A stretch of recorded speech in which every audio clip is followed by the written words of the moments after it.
Je déclare la 54e séance ouverte. Je vous propose de nommer comme secrétaire de séance Sandy Gilles Tramier. Je présente les excuses de Mme Muriel Boudier qui donne le pouvoir à Denis Sabon, de Edmond de Ruz qui donne le pouvoir à Jean-Pierre Pazero, de Jean-Pierre Christian Cadenne qui donne le pouvoir à Catherine Gaspard, de M. Bouilly-Michel qui donne le pouvoir à M. Xavier Marco, de Marie-France Leroux qui me donne le pouvoir quand elle partira, de M. Nicolas Arnaud qui donne le pouvoir à M. Claude Bourgeois, Guillaume Bompard qui donne le pouvoir à Marie-Thérèse Galmard et Christiane Lagier qui donne le pouvoir à Mme Danielle Garnavo. Vous avez été destinataire du procès-verbal sommaire de la séance du 24 septembre 2019. Je vous demande de l'approuver. Qui est contre? Allez-y. Qui est contre? Vous êtes contre? Ça fait plaisir. Il y en a d'autres? Qui s'abstient? Qui est pour? Le dossier est adopté, je vous en remercie. Et vous avez les décisions du troisième trimestre 2019. Pour information, le dossier numéro 16 est retiré et passera lors d'un prochain conseil. Bon.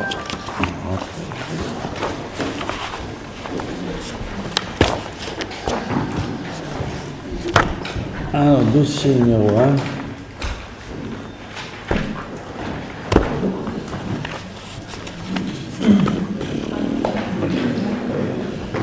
1. Aliénation de gré à gré de l'immeuble cadastré, section BR numéro 159, 160, 61, 298, 6 place des Frères Mounet, au profit de la société HLM, le Grand Delta Habitat.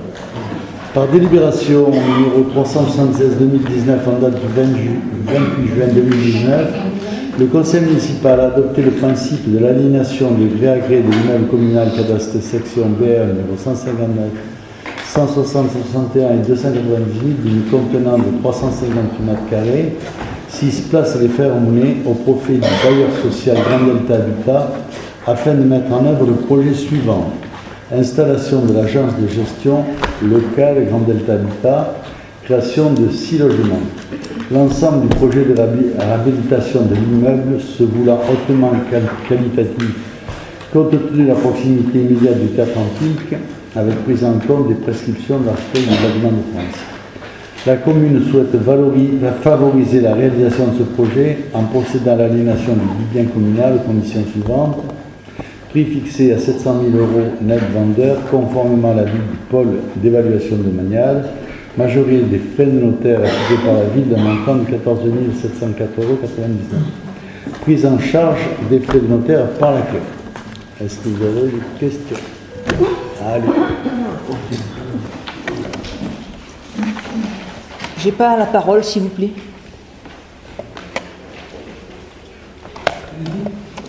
Merci. Ce dossier numéro 1, moi je l'appelle dossier local de campagne. Parce que ça a été votre local de campagne, il me semble, en 2014, celui de votre fils en 2015. Et je dénonce depuis des années les bizarreries d'achat en ville, de vente privée.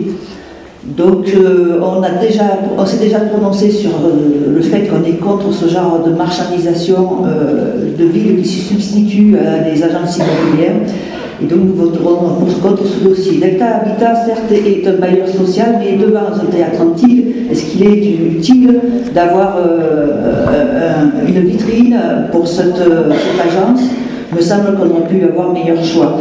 Ensuite, acheter ce bien par décision du maire, arriver ici à le revendre par une délibération, nous, quand on pose des questions, rien n'est très clair. Et on se rend compte dans tous vos achats et ventes de biens que nous avons toujours affaire au même notaire, ce qui n'était pas le cas dans les précédentes municipalités où chaque notaire de la ville avait un morceau des ventes et des achats et chacun s'y retrouvait. Donc moi, en tout cas, je voterai contre cette délibération de Marie-Autan aussi, que je représente, mais j'attends la fin de l'histoire, parce que vous achetez, vous vendez, et puis des fois la vente, elle casse. Par exemple, à l'angle de la rue Auguste Lacour de l'Arc de Triomphe, on avait vendu l'ancien démodulateur France Télécom. Finalement, il n'est pas vendu. Vous aviez mis des clauses très restrictive. Je ne sais pas pour quelle raison il n'est pas vendu. Il avait été vendu à 150 000 €. Aujourd'hui, sur le site de la ville, il est à vendre à 180 000 €, toujours avec des clauses impossibles. Moi, je profite de cette délibération pour vous demander enfin de démolir ce démodulateur afin de faire une place en équilibre avec l'autre côté de la rue. Merci. Alors moi, donc j'avais voté, je m'étais abstenue sur la précédente délibération et je me suis un petit peu penchée sur les états d'acquisition qu'avait fait la ville depuis 2015. Je n'ai pas retrouvé ce bâtiment. Donc d'ailleurs, à ce titre, j'insiste pour vous rappeler qu'il manque l'état des entrées des immobilisations de 2017.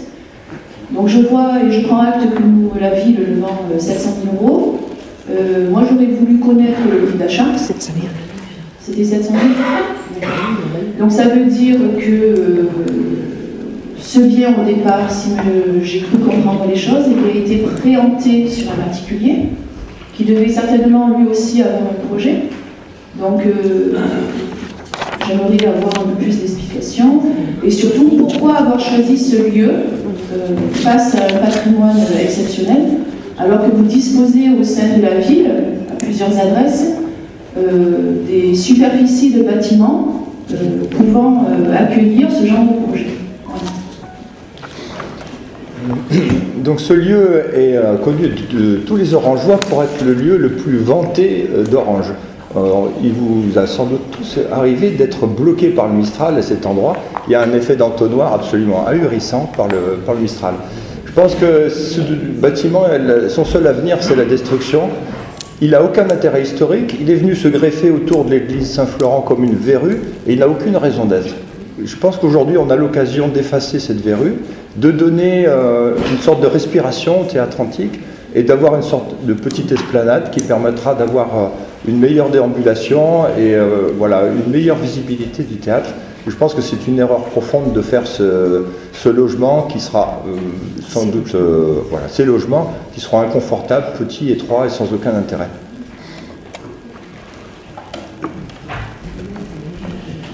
Monsieur le maire, je voudrais savoir à qui seront loués ces 6 logements. Est-ce que ce seront des logements sociaux? Oui, alors moi c'est assez marrant parce qu'en fait les positions sur ce dossier sont très atypiques et je démarquerai de mes collègues de l'opposition. Tout d'abord, je rejoins ceux qui ont dit que vous devez nous fournir l'état des immobilisations et également aussi je suis en convergence quand mes collègues disent que vous avez beaucoup acheté pour finalement ne porter aucun projet. Aucun projet de rénovation du centre-ville, aucun projet pour faire à nouveau résider les Orangeois au cœur de ville. Il y a 360 logements vides sur le centre-ville, parce qu'ils sont soit insalubres, soit parce qu'ils ont été achetés par les soins de la ville et qui n'ont pas vocation pour l'instant à redevenir de l'habitat à la fois résidentiel et social, pour permettre qu'à nouveau le cœur de ville puisse vivre. Parce qu'en fait, pour que les commerces puissent vivre, pour qu'il y ait une activité économique, commerciale, touristique, il faut bien entendu des commerces, mais il faut aussi qu'il y ait à nouveau de la vie dans le centre-ville, et la vie par le centre-ville, ça passe aussi par l'habitat.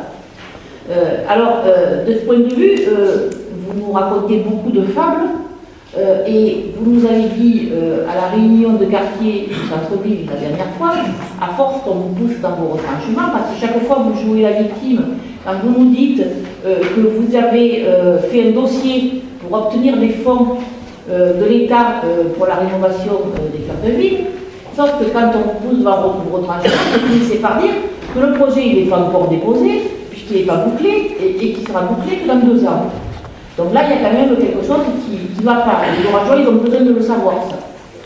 Ensuite, sur ce dossier proprement dit, moi je suis favorable à ce que Grand Delta puisse avoir des locaux en centre-ville.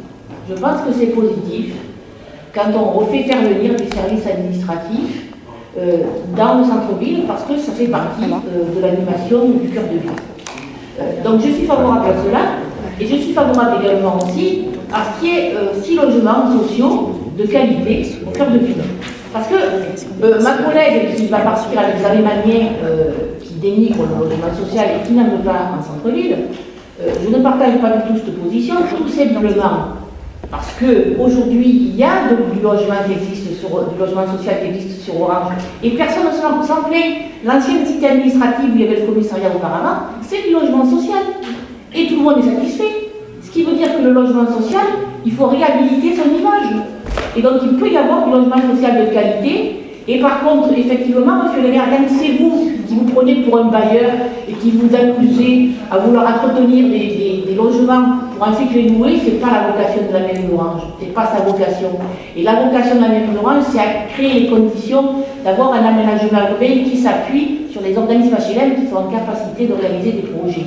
Donc en fait, je voterai ce dossier, mais en sachant que ce qui est posé, la question qui est posée, c'est d'avoir un vrai projet du cœur de ville qui pose la question de l'aménagement urbain, de l'habitat et du développement du commerce. Voilà.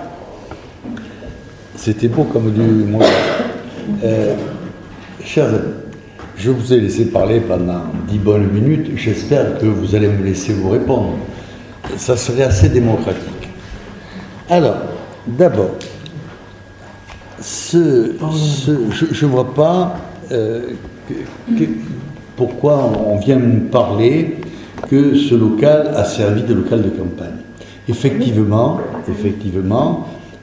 ces locaux commerciaux qui étaient libres ont été loués pendant les campagnes, ils ont été payés, et je ne vois pas qui c'est que ça peut heurter. Par contre, c'est vrai que d'autres voudraient les occuper, mais comme ils sont vendus, ça peut pas être fait. Et de toute façon, je ne comprends pas qui ça peut gêner qu'il y ait eu un local de campagne à cet endroit-là, qui, vous pouvez le vérifier, a été honoré. Mais c'est histoire de vouloir salir, hein, cette volonté de salir. Mais je crois qu'il n'y a que les gens sales qui peuvent salir. Hein. Donc il faut rendre à César ce qui est à César et à Dieu ce qui est à Dieu. Alors ensuite, on nous accuse de faire de la marchandisation. Alors, je vais vous expliquer une fois de plus quelle est notre philosophie. Je vais essayer de parler lentement, comme ça peut-être que vous arriverez à comprendre. Il y a dans le centre-ville de l'habitat indigne qui est loué par des marchands de sommeil. Nous, majorité, on est en désaccord avec ça. On trouve que c'est scandaleux. Et j'ajoute que c'est facilité par l'APL parce que les gens qui habitent dans ces logements insalubres ne payent pas leur loyer puisque c'est l'APL qui paye. Donc on a une structure sociale qui incite au développement des marchands de sommeil dans des locaux insalubres. Et nous condamnons cela. Donc c'est pour cela que chaque fois que l'on peut, nous préemptons les logements qui sont insalubres pour les remettre en état. Et pour les remettre en état, pour y mettre des personnes âgées ou des jeunes couples qui travaillent, parce qu'en fin de compte, les gros punis de notre société, c'est les gens qui travaillent ou qui ont travaillé. Dans ce pays, quand on a travaillé ou quand on travaille, on doit être puni. On doit être puni par la fiscalité, on doit être puni parce qu'on n'a pas d'aide, etc., etc. Bon. Donc nous ne sommes pas d'accord avec cette politique qui va à l'inverse du bon sens et nous essayons de mettre de l'intelligence, de la propreté et de la santé à la place de la décomposition qu'on nous organise. Donc nous ne faisons pas de la marchandisation, nous faisons de la gestion de l'espace public pour l'améliorer. Et il faut être aveugle ou menteur pour ne pas constater que la ville a profondément changé, s'est profondément embellie, même si tout n'est pas terminé. Donc, je ne suis pas d'accord avec l'éminente oratrice qui nous a dit que c'était inutile d'acheter ce local. Pourquoi l'avons-nous acheté? On l'a acheté parce qu'il y avait deux acheteurs. Il y avait deux acheteurs qui étaient en conflit. L'un voulait développer strictement le bas, et je passerai par là. L'un strictement la partie basse, c'est-à-dire l'office d'HLM voulait acheter strictement la partie basse, et un aménageur voulait strictement acheter la partie haute. Mais comme tout était à vendre ensemble, ils étaient en conflit, et si l'un des deux gagnait, il y avait la moitié du bâtiment qui n'était pas exploité. Donc ce n'était pas bon. Donc nous avons préempté. Et en même temps on négociait avec l'office d'HLM en disant on vous le revend volontiers puisque vous voulez aménager les bureaux du bas en local administratif, mais sous condition que vous aménagez aussi les locaux du haut. Ils en ont été d'accord et ils nous aménagent les 6 appartements du haut en appartement de standing, pas un logement social, un appartement de standing, et oui, un appartement de standing, parce que le lieu est emblématique et qu'il mérite que l'on fasse des choses comme elles doivent être faites pour embellir cette place qui est une place emblématique de la ville. Bon. Alors, on nous reproche le même auteur. Pourquoi prend-on le même auteur? Parce que je pense que c'est par habitude. Bon, c'est social aussi. Haut de gamme. C'est social haut de gamme. Alors par contre, moi je ne souhaite pas, puisqu'on parle de social haut de gamme, je ne souhaite pas que ce soit comme les logements sociaux parisiens qui sont réservés aux élus de gauche, qui payent des loyers minuscules pour des appartements somptueux. Parce que c'est aussi ça le social, et le social comme ça, on n'en veut pas. Mais du social au standing, pourquoi pas, si c'est ce que nous avons prévu. Bon. Alors ensuite, on nous a expliqué que cette place était vantée. C'est vrai, il y a du vent sur cette place. Donc on le regrette, qu'il y a du vent parce que c'est vrai que moi il faut que je tienne mon chapeau quand je passe là, c'est embêtant.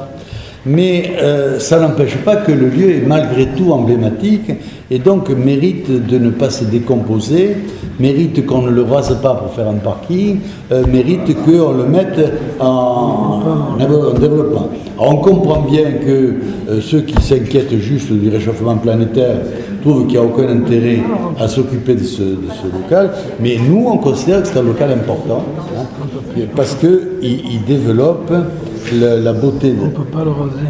Et on n'a pas le droit de raser. Ah oui, j'ajoute que les monuments historiques font une défense virulente de ce local et que donc on ne peut rien y faire d'autre que de l'aménager ou de le laisser se décomposer. Et on n'est pas d'accord pour le laisser se décomposer. On est désolé, hein, on n'est pas d'accord.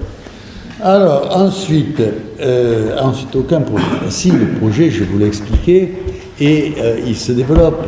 Hein, on a réhabilité déjà des appartements, pas assez, mais on a réhabilité, on continue d'en réhabiliter, et une fois qu'ils sont réhabilités, on les loue en choisissant les gens à qui on le loue. Et je vous dis, notre cible préférentielle, c'est les retraités qui ont travaillé, ou les jeunes couples qui travaillent et qui méritent d'avoir des logements de qualité eux aussi. Alors ensuite, la Chambre régionale des comptes nous a demandé de faire un état de nos immobilisations en dur. Nous avons fait cet état d'immobilisation qui a été voté, qui a été voté ici même le 17 mai 2019. Donc c'est un peu embêtant que les élus de l'opposition ne se tiennent pas au courant de ce qu'ils votent, parce qu'ils l'ont voté en plus. Donc, pour la presse, le 17 mai 2019, il a été voté un état des immobilisations mobilières, et j'ajoute que effectivement le projet d'aujourd'hui, l'immeuble d'aujourd'hui que l'on revend aujourd'hui, n'était pas marqué sur cet état parce qu'on l'a acheté après après le 17 mai, donc il ne pouvait pas y être, on ne l'avait pas encore acheté, et qu'aujourd'hui on le revend, et donc il n'y sera pas. Il n'y sera pas non plus. C'était pour 2018 cet état, donc c'était pour l'année 2018 l'état. C'était pour les travaux, pour ce qui a été acheté en 2018. Donc l'immeuble il sera sur l'année 2020. Oui, mais il y aura sa vente en même temps. Oui, il y aura tout. Bon. Alors ensuite,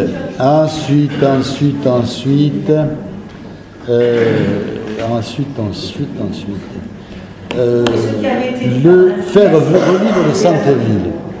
Faire revivre le centre-ville. C'est ce à quoi nous travaillons depuis 25 ans, puisque nous essayons d'enlever, de supprimer le logement insalubre au centre-ville et que nous essayons de faire réhabiliter les logements de centre-ville. Je suis d'accord avec vous, il faut les réhabiliter et les faire revivre. Et nous allons, on vous l'a dit, le dernier conseil municipal, nous allons être aidés en cela par la CCPRO qui met en place les OPH, les OPA, etc. Bon. Eh bien, je vous remercie de m'avoir laissé vous répondre. Comme ce n'est pas habituel, je tiens à marquer ce jour d'une pierre blanche. On passe au vote. Qui est contre? Qui s'abstient? Qui est pour? Le dossier est adopté, je vous en remercie. Dossier numéro 2.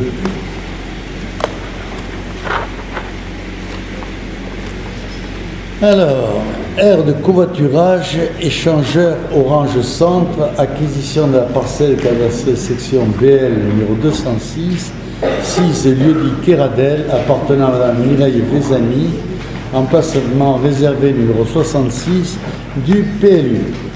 La société Vinci Autoroute Réseau SF a signé en 2017 avec l'État un plan d'investissement autoroutier lui permettant de mettre en œuvre avec les collectivités territoriales des projets d'amélioration des transports, affirmer un rôle d'acteur de la mobilité durable tout en répondant à une demande croissante des utilisateurs de l'autoroute, répondre aux nouveaux usages de la route et en particulier aux besoins liés au covoiturage sur les différentes routes.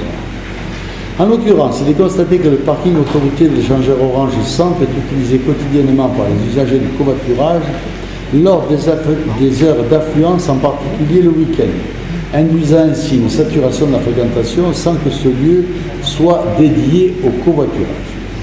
La dite société a sollicité la ville afin de mettre en œuvre un projet de création d'une aire de covoiturage sécurisée à proximité immédiate de l'échangeur Orange Centre, portant notamment sur la parcelle privée cadastrée section BL numéro 206 d'une contenance de 1480 m², 6 lieux-dits Kéradel, terrain nu en zone 5 AUI, étant posé que cette parcelle est grevée par l'emplacement réservé numéro 66 au PLU en vigueur dans l'aménagement d'une aire de covoiturage.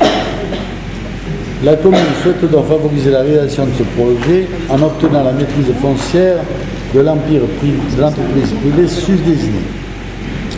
Après négociation, un accord viable est intervenu avec Mme Mireille Vezani, propriétaire du bien cadastré section BL numéro 206, à un prix fixé à 7 € le mètre carré et en prise en charge par la commune des frais de notaire.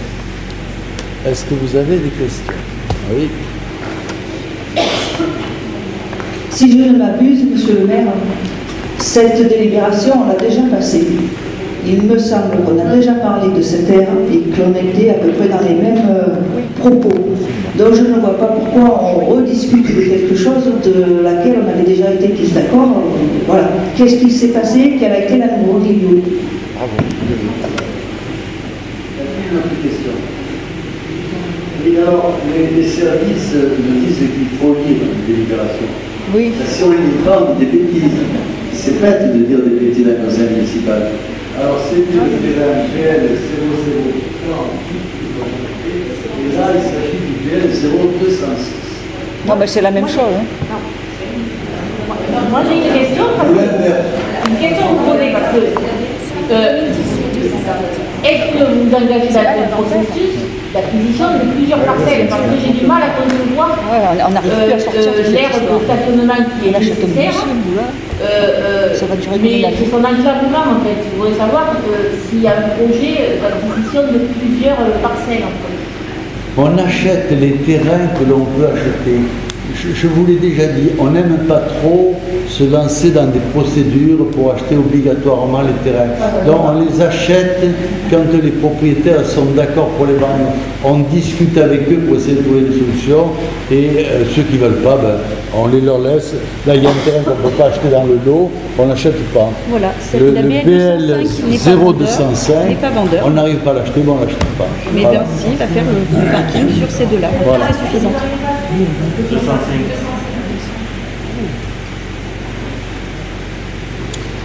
Bon, on passe au vote. Qui est contre, qui s'abstient, qui est pour. Le dossier est adopté, je vous remercie. Dossier numéro 3.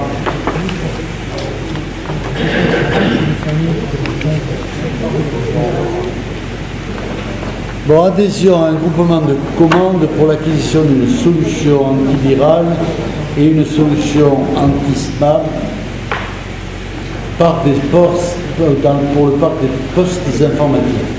Bon, bah, le titre vous dit ce que c'est. Hein. On souhaite adhérer à un groupement de commandes pour bénéficier de tarifs préférentiels.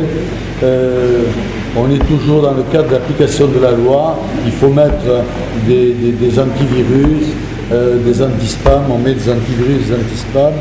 Et pour essayer de payer les choses moins chères, on fait des groupements de commandes. Il y a des questions? Pas de questions, je vous remercie. Qui est contre, qui s'abstient, qui est pour.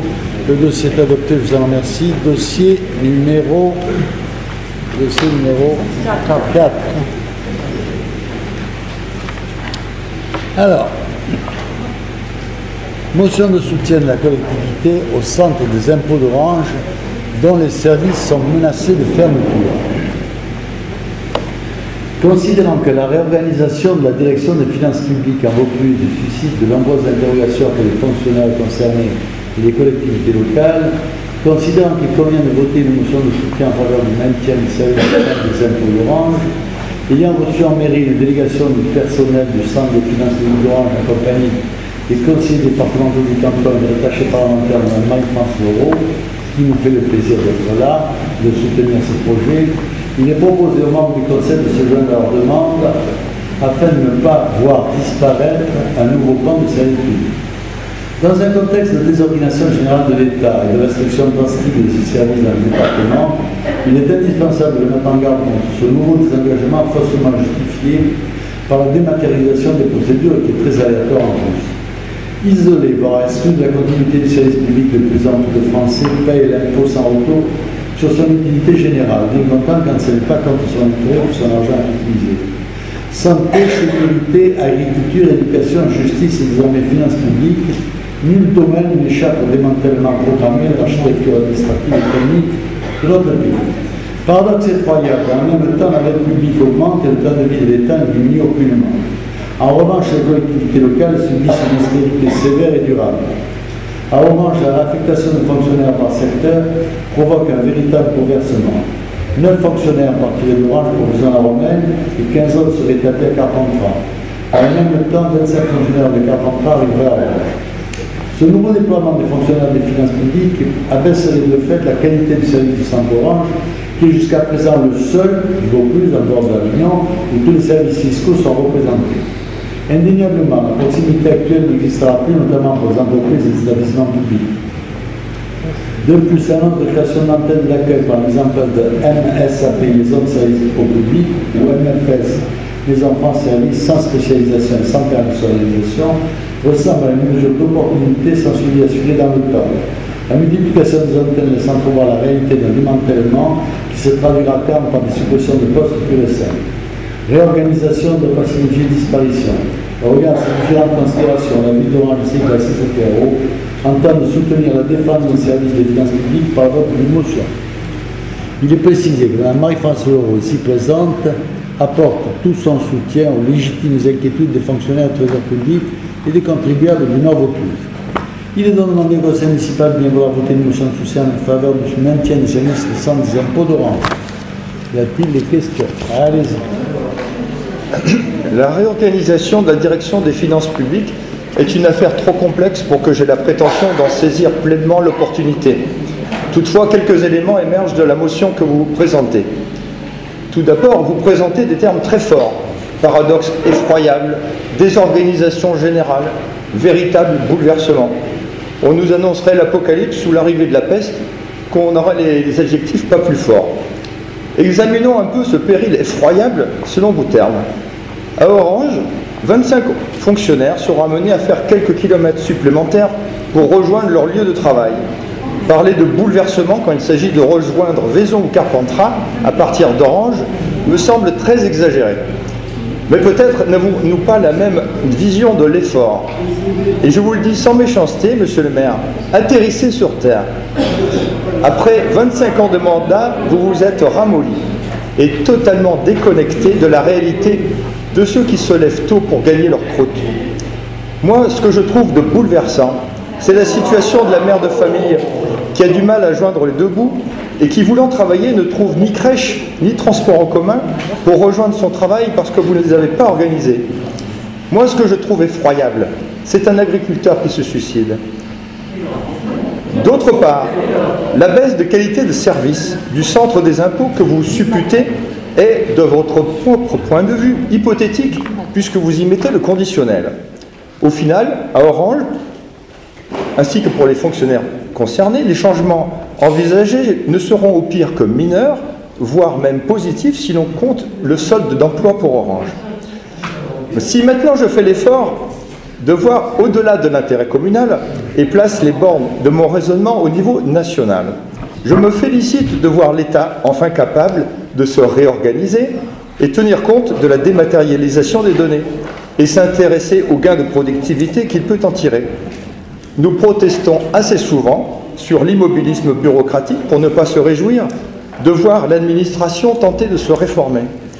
Nous ignorons tous si cette organisation va produire les résultats positifs attendus.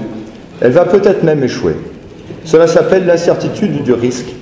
Et à tout prendre, je préfère ceux qui essayent à ceux qui critiquent a priori.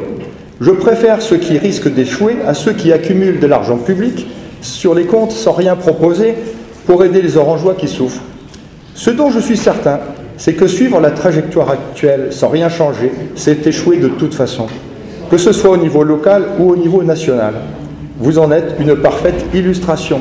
Le conservatisme mou et sans talent dont vous êtes l'acteur est responsable de l'effondrement économique et culturel de notre ville. Tout est donc question de deux visions, soit une vision simpliste et étriquée dans votre cas, parce que vous ne pensez plus qu'à faire votre beurre électoral et accuser l'État, ou une deuxième vision large et ouverte, parce qu'on a compris que l'intérêt communal fait un avec l'intérêt de la France.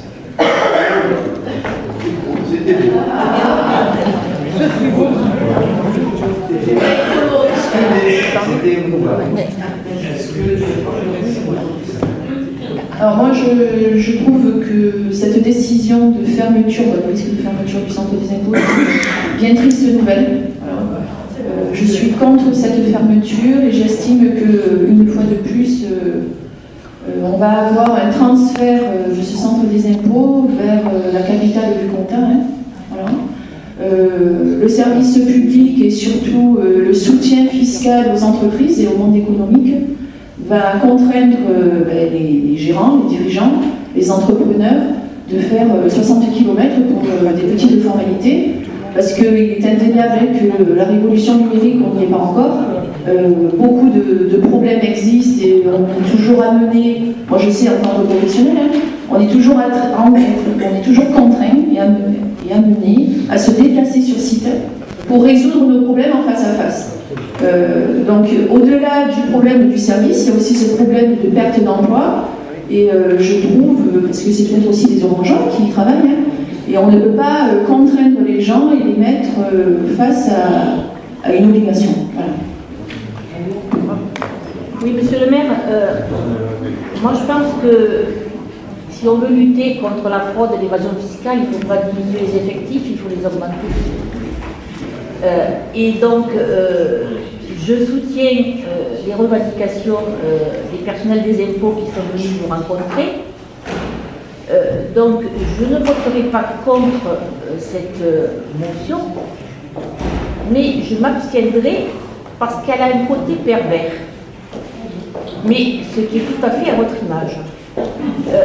En fait, vous reprenez un certain nombre d'arguments qui sont développés par les fonctionnaires des services d'impôts et par leurs syndicats. Et en même temps, vous citez dans la motion une phrase que vous avez omis volontairement de citer dans le débat public, et je vais la relire. Paradoxe effroyable, dans le même temps, la dette publique augmente et le train de vie de l'État ne diminue aucunement. En revanche, les collectivités locales subissent une austérité sévère et durable. Donc en fait, on ne peut pas dire qu'il y a un problème d'effectifs et de réduction budgétaire et reprocher à l'État de ne pas diminuer son train de vie. Parce que le service des impôts, jusqu'à preuve du contraire, ça fait partie des services de l'État. Donc en fait, vous dites tout et son contraire dans cette motion. Donc par soutien au personnel, j'affirme publiquement et solennellement mon soutien à leur revendication. Je ne voterai pas contre, donc je me contenterai de m'abstenir pour que la délibération, voilà, sur le principe, elle est adoptée. Mais je tiens à souligner ce petit côté qui vous va si bien de chaque fois rouler les gens dans la farine. Merci. Je vais tenter de résumer tout ce qui a été dit là, parce que c'était ce que je pensais faire. Ce dossier de motion au centre des impôts est totalement opportuniste. Vous êtes toujours, monsieur le maire, dans le déclaratif. Nous, on est vraiment pour le maintien des services publics de proximité, et c'est bien ce que vous avez fait à l'envers. Vous avez toujours détruit les services publics de proximité, effectivement, à Orange. Donc vous êtes dans le déclaratif, totalement. Vous récupérez électoralement un gros problème de réorganisation qui peut être justifié aussi de l'autre côté. Pouvez-vous nous faire part des actions réelles que vous avez entreprises sérieusement pour le maintien de la présence des services publics nationaux sur ce territoire, par exemple? Par exemple, en œuvrant pour un réel développement de la ville. Mais alors, quel culot! Vous n'avez eu, vous, de cesse de réduire les services aux Orangeois, le personnel, d'enlever du personnel qui travaillait au bien public. Et aujourd'hui, qu'est-ce que vous faites? Vous embauchez une armée de communicants qui papillonnent autour de vous dans le seul but de faire votre campagne électorale. L'autre jour, à la réunion publique du centre-ville, ils étaient pas moins de 4 à papillonner autour de vous, et ça courait d'un côté et de l'autre de la salle, et ça vous apportait des papiers, et ça fait des photos, et ça met sur votre figure sur le Facebook. C'est ça du service public? Assez. Oh là là, ma pauvre dame.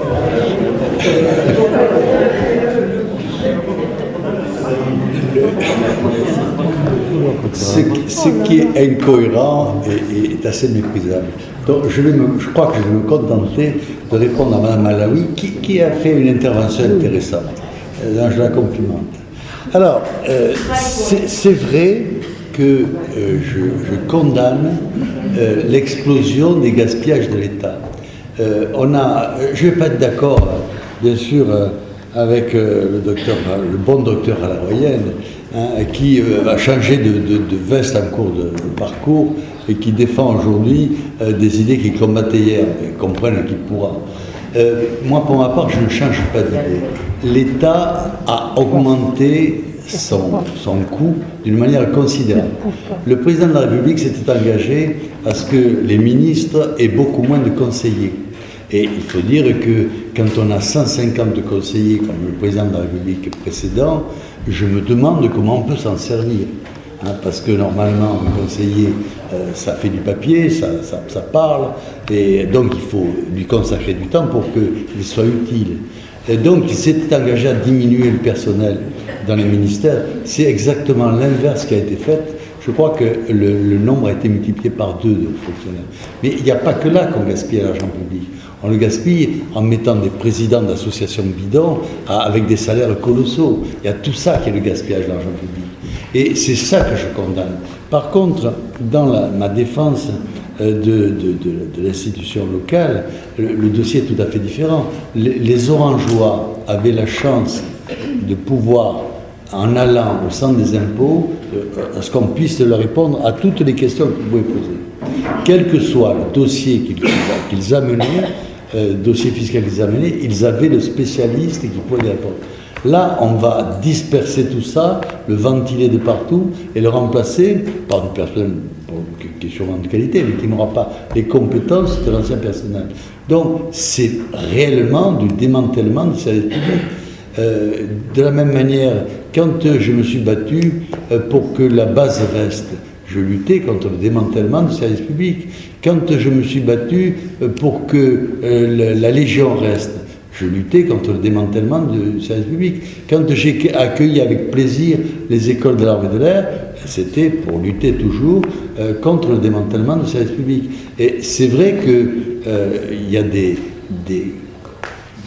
structures utiles et des structures qui le sont moins. Et les structures qui le sont moins, c'est toujours celles qui entraînent les salaires les plus élevés.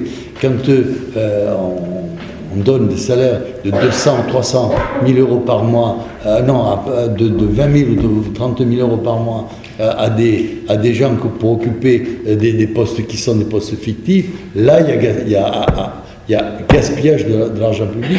Et c'est aussi d'ailleurs du démantèlement du service public de France. Donc, ma position est extrêmement cohérente et je dis toujours, quand vous arriverez à me prouver que une des positions que je défends est incohérente, je vous paierai à boire. On passe au vote. Qui est contre? Qui s'abstient? Qui est pour? Le dossier est adopté, je vous remercie. Dossier numéro 5. Alors, c'est une lettre du préfet qui nous demande de rétablir les parties réservées à l'opposition dans les journaux, même en période électorale.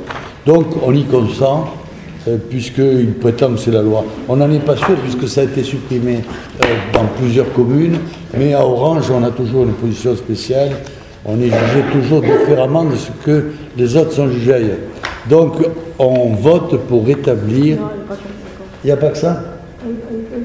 Oui, mais allez-y.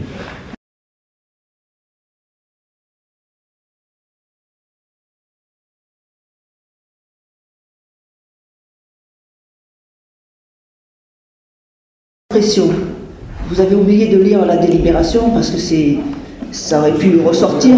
Vous décidez de retirer partiellement la délibération du 24 septembre 2019 qui donc rétablit uniquement notre droit d'expression sur le journal Orange Vérité.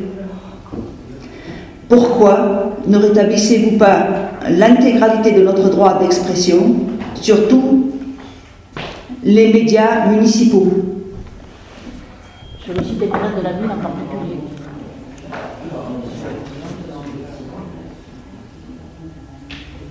Alors, on répond à la demande du préfet. Le préfet nous demande de corriger ça, on corrige ça. Hein? Je suis en relation avec le préfet. Saisissez le préfet pour le reste. On passe au vote. Qui est contre? Qui s'abstient? Qui est pour? Le dossier est adopté, je vous remercie. Dossier numéro 6. Marie-Thérèse Galmard. Contrat de ville, avenant au document actuel, prévoyant actualisation et prolongation jusqu'en 2022. La loi de finances 2019 présente les contrats de ville. Convient alors d'établir un avenant au document cadre sous la forme d'un protocole d'engagement renforcé et réciproque. Dans sa circulaire du 22 janvier dernier, le Premier ministre a demandé au préfet d'engager la rénovation des contrats de ville avec les collectivités afin d'inscrire les engagements de la mobilisation nationale pour chacun des contrats et territoires de la politique de l'air. Le protocole d'engagement renforcé et réciproque a pour ambition de décliner à l'échelle locale les différentes mesures prises par l'État dans le cadre du plan de mobilisation nationale en faveur des habitants du quartier, en cohérence et en lien avec les spécificités de chaque contrat de ville. Dans le cadre de la démarche initiée sur les 2 quartiers prioritaires du territoire orangeois, le protocole a pour intérêt de prioriser et clarifier le contrat de ville sur la base des éléments issus de l'évaluation à mi-parcours de 2018. Il vous est donc demandé de bien vouloir approuver les termes du protocole d'engagement renforcé et réciproque. Oui. Voilà, monsieur le maire, madame Galmar, cette délibération transpire la mauvaise foi. Au-delà des mots inscrits qui présentent une certaine cohérence, évidemment, il y a vos actes passés depuis 25 ans qui sont en totale contradiction avec l'affichage d'intention d'agir dans le sens de la cohésion sociale, cohésion urbaine. L'euthanasie passive du centre social Pierre-Estève en est la preuve la plus éclatante. Je vous rappelle ici les promesses, le cœur sur la main sur le cœur, pardon, pour trouver une solution et permettre au centre de perdurer. Le sabotage rampant et invisible de cette politique de la ville par la force de l'inertie est votre seule force. C'est une triste lâcheté d'arriver à votre âge et ne pas avoir le courage de ses opinions. Pourquoi faire encore voter des délibérations auxquelles vous ne croyez pas? Probablement un sombre calcul électoraliste dont vous comptez tirer parti. Comptez sur moi pour dénoncer cette attitude indigne et contraire à l'idée que je me fais de l'action publique.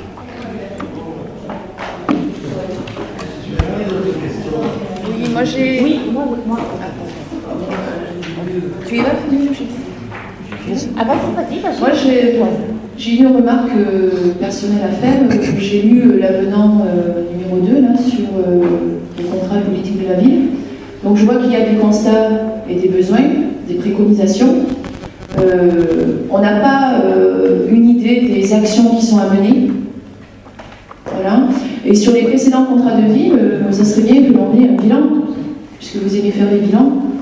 Qu'est-ce qui a été mis en place, qu'est-ce qui a été amélioré, comment ont évolué les points faibles par quartier prioritaire sur la cohésion sociale, l'emploi et le logement. Voilà. Monsieur le maire, je reviens un petit peu sur ce que vous venez de dire sur la première délibération, mais je vais encore réexpliquer ce que j'ai dit. Le 17 mai 2019, c'était l'inventaire des états d'acquisition de 2018 et pas un inventaire au 31/12/2018, incluant ceux de 2017. C'était que l'exercice. D'accord? Donc il y a une opacité sur les informations que vous communiquez.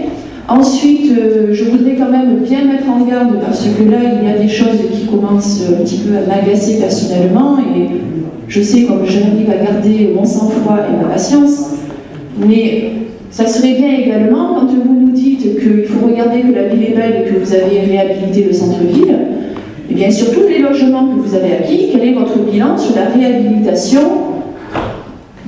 du logement et la réaffectation des immeubles, parce que actuellement, je me suis penchée un petit peu dernièrement sur un de votre dernier bilan, puisqu'une dame est intervenue le 30 octobre sur la réunion du centre-ville, sur l'immeuble qu'il y avait place à la Royenne, numéro 108 et 130. Donc j'ai vu qu'il y avait des travaux aujourd'hui qui étaient en train d'être faits. Je me suis penchée sur le problème. Prix d'acquisition 78 000 €, d'accord, et sur le recueil des actes administratifs validé en juillet 2019, on arrive à un coût total des travaux de près de plus de 400 000 €. D'accord? Donc on dit qu'on me montre du doigt, et je partage un petit peu qu'il y a des marchands de sommeil dans ce centre-ville, mais monsieur Bompard, je crois qu'il ne faudrait pas que vous endormissiez vous-même les orangeants. Voilà.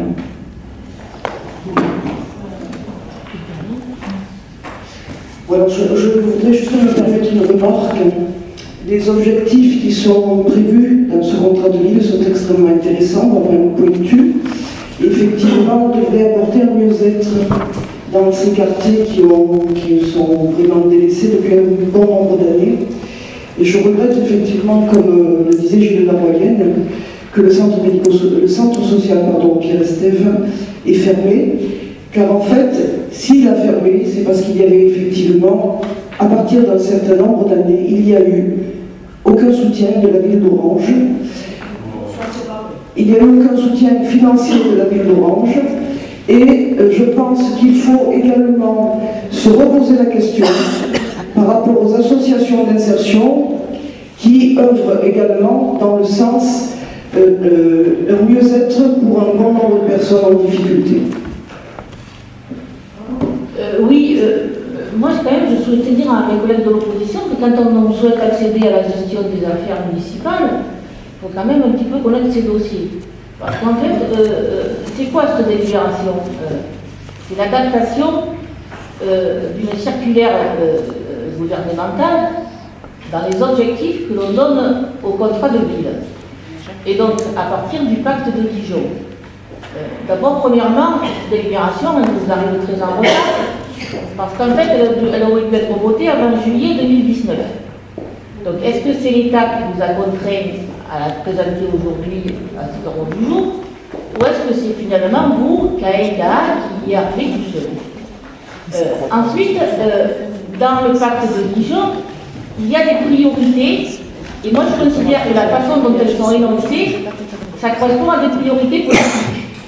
Donc il y a le développement économique et l'emploi, l'excellence numérique, il y a l'habitat, le renouvellement urbain et les mobilités, il y a la jeunesse, l'éducation, la formation et l'insertion, et il y a l'action sociale, la santé, le soutien aux familles monoparentales, la tranquillité publique et la justice pour aller vers l'émancipation des individus.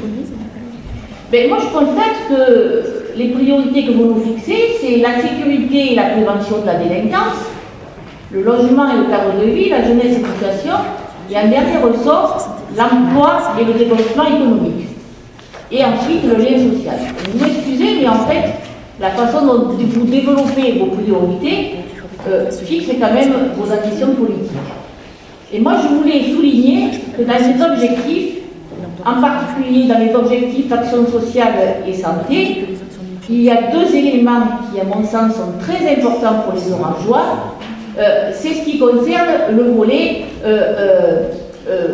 la lutte contre le non-recours aux soins, en développant des contrats locaux de santé, mais également aussi le fait que vous devriez mettre en œuvre, pour favoriser l'accès à des soins de proximité, vous devriez mettre en œuvre des mesures pour lutter contre les déserts médicaux en développant la coordination entre la médecine de ville et la médecine hospitalière. Et donc en fait, vous nous parlez de vidéosurveillance, alors qu'aujourd'hui la santé est une des premières préoccupations des Français et donc des Orangeois. En tant que maire, monsieur, vous avez failli, monsieur Bompard. Vous n'avez pas assumé les responsabilités qui devaient être les vôtres. Aujourd'hui, Orange est en train de devenir un désert médical. Nous avions 25 médecins généralistes lorsque vous avez été élus. Je voudrais pouvoir terminer de parler. Il y en a plus de 14 aujourd'hui. D'ici 3 ou 4 ans, il n'y en aura plus que 7. Et je dis que vous avez failli à vos responsabilités parce que s'il y a effectivement un problème national de pénurie de médecins, tous ces problèmes-là ne sont pas réglés de la même manière sur le plan local.